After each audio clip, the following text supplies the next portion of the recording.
El ser humano atraviesa por múltiples momentos en donde suele tornarse agresivo o violento, posiblemente con la finalidad de poder cuidar algo que él desea o de eh, apartar estímulos negativos o que él considera negativos para su vida.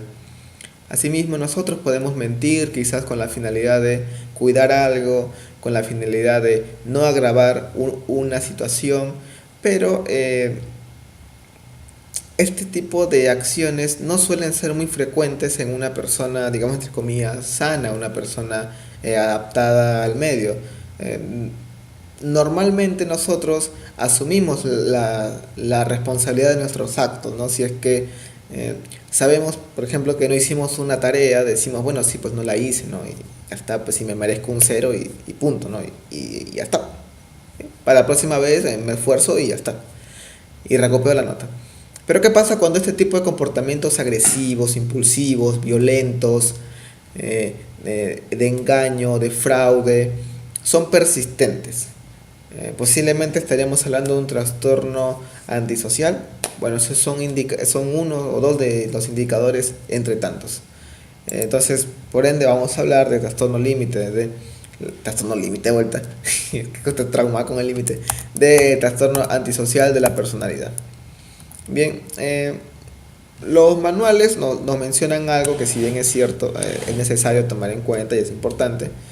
Por ejemplo, el DSM nos habla que existe un patrón general de desprecio y violación a los derechos de los demás, a las normas sociales. Bien, no logran adaptarse, como mencionó, al poder seguir la normativa socialmente aceptada. No pueden hacerlo. Bien, y normalmente o suelen cometer actos que van en contra de estas normas y que finalmente podrían acabar en un arresto o en una sanción de detención. Asimismo suelen mentir, son deshonestos, suelen estafar a las personas con la finalidad de obtener ellos algo a cambio, de poder satisfacer sus propias necesidades. Asimismo se muestran impulsivos, no suelen contener sus impulsos y también les es difícil planificar cosas a futuro. Por ende también se muestran agresivos y presentan una inestabilidad que genera esta misma agresividad y se ven inmersos en peleas, en robos, en agresiones. Bien, por otro lado, son despreocupados, no toman en cuenta las consecuencias de sus actos y mucho menos velan por los demás. Existe también esa falta de remordimiento cuando ellos cometen un acto posiblemente delictivo o si es que ellos suelen pelear y suelen dañar mucho a otra persona, no suelen tener remordimiento. Bien. Y bueno, también es común que las personas con trastorno antisocial de la personalidad tengan un antecedente de un trastorno disocial empezado antes de los 15 años. Normalmente los disociales se transforman, hacen un performance y se convierten en antisociales, por así decirlo. Bien, eso es lo que nos dice el DCM. El CIE-10 nos menciona posiblemente casi lo mismo, pero con otras palabras, ¿no? Lo más resaltante del CIE-10 es que ellos tienen una incapacidad para mantener relaciones interpersonales de manera adecuada, aunque este punto es muy cuestionable realmente, debido a que las nuevas tendencias en psicología nos mencionan que evidentemente cuando nosotros conocemos o sabemos de la existencia de una persona con un trastorno límite de personalidad, límite, bueno, este trama con límite, la persona antisocial de la personalidad, o que tenga rasgos de trastorno antisocial de la personalidad, eh, sabemos que mantienen normalmente un círculo social, o sea, ellos se suelen relacionar con personas que mantengan esos mismos indicadores. Por ejemplo, un ladrón, un delincuente suele tener amigos o suele relacionarse con personas que tienen esas mismas características. Pero al hablar nosotros de incapacidad para relacionarse adecuadamente con las demás personas o tener relaciones duraderas, eh, nos referimos a la media normativa, o sea, con personas que evidentemente no comparten los mismos rasgos, se les es difícil para ellos. Bien, además son crueles, no tienen empatía, bien, y tienen baja tolerancia a la frustración. Se frustran muy rápidos y suelen culpar a los demás de los actos que ellos cometen, ¿no? Y bueno, también al igual que el CIE-10, no suelen sentir culpa.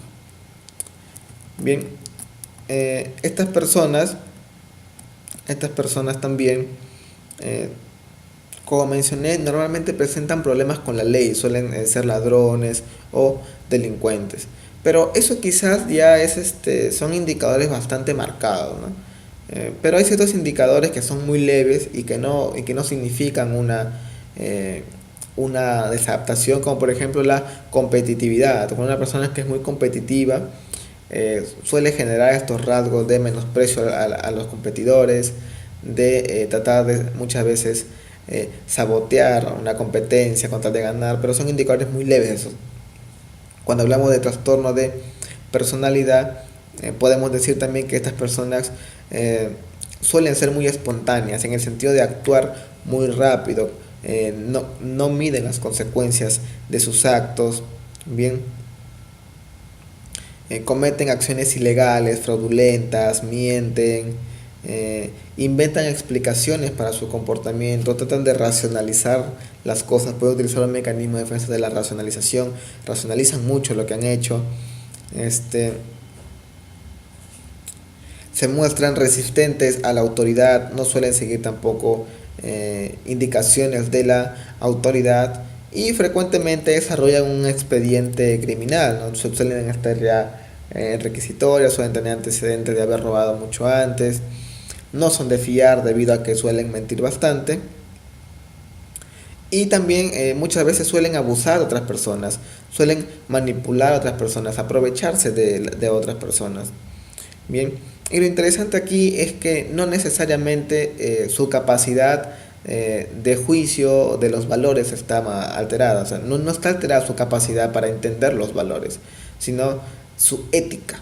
O sea, ellos realizan sus acciones sabiendo muchas veces que traerán algún tipo de complicación que va en contra de la ética de la persona. Bien, entonces no es que tengan esa incapacidad de juicio de valores, sino que no tienen esa capacidad de ética. Bien, ante cualquier situación suelen también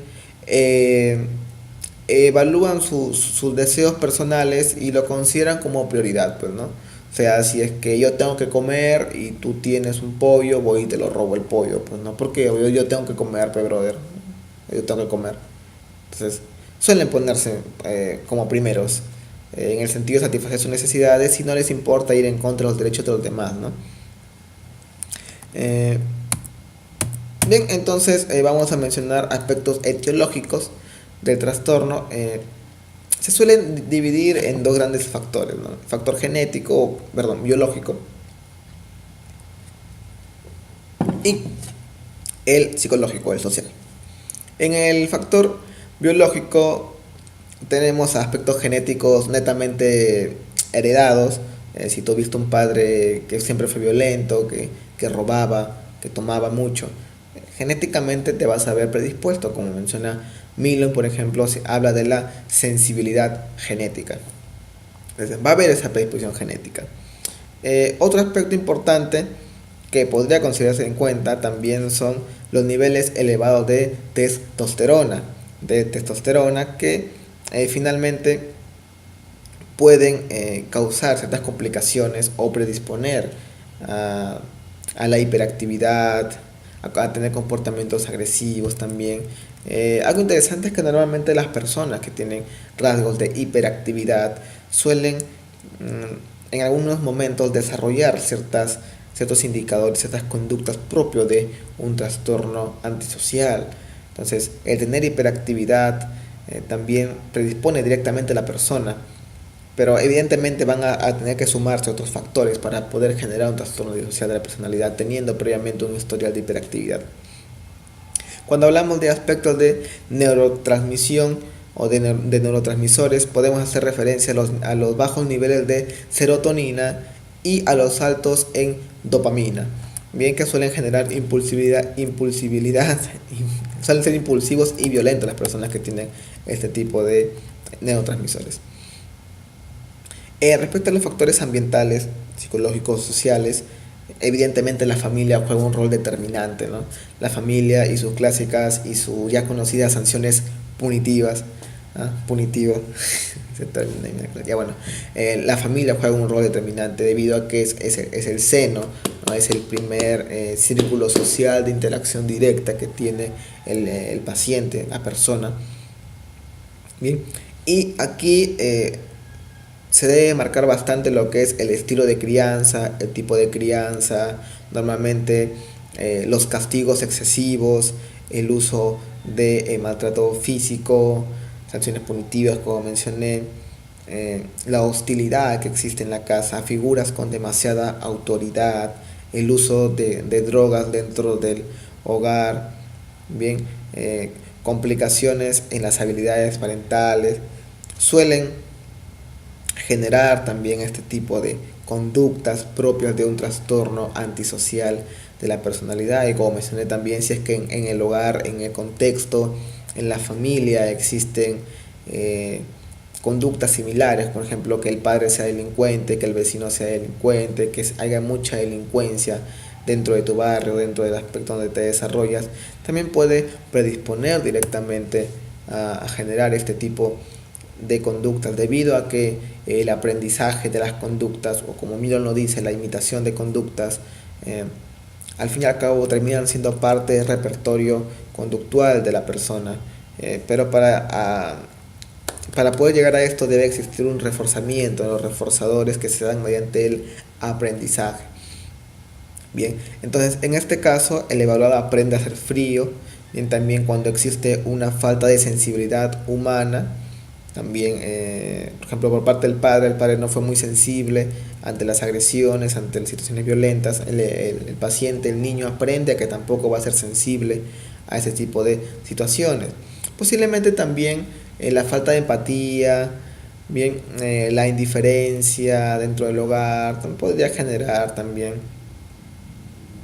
Bien, entonces vemos que este tipo de situaciones pueden ser aprendidas, reforzadas posiblemente a un nivel social. Quizás el evaluado, cada vez que cometía una conducta antisocial o una conducta disocial, si hablamos de infancia, fue reforzado posiblemente. Imaginemos que el niño se peleaba con alguien, bien, y y el niño ganaba la pelea y su papá le decía: ese es mi campeón, tú sí que sabes pelear, hijo, eres lo máximo, ¿eh? Está que chévere, ¿eh? Ese es mi hijo, pero mi hijo no se rinde, mi hijo golpea duro. Está reforzando negativamente esta situación agresiva de violencia que tiene en contra de sus padres. Necesito agua.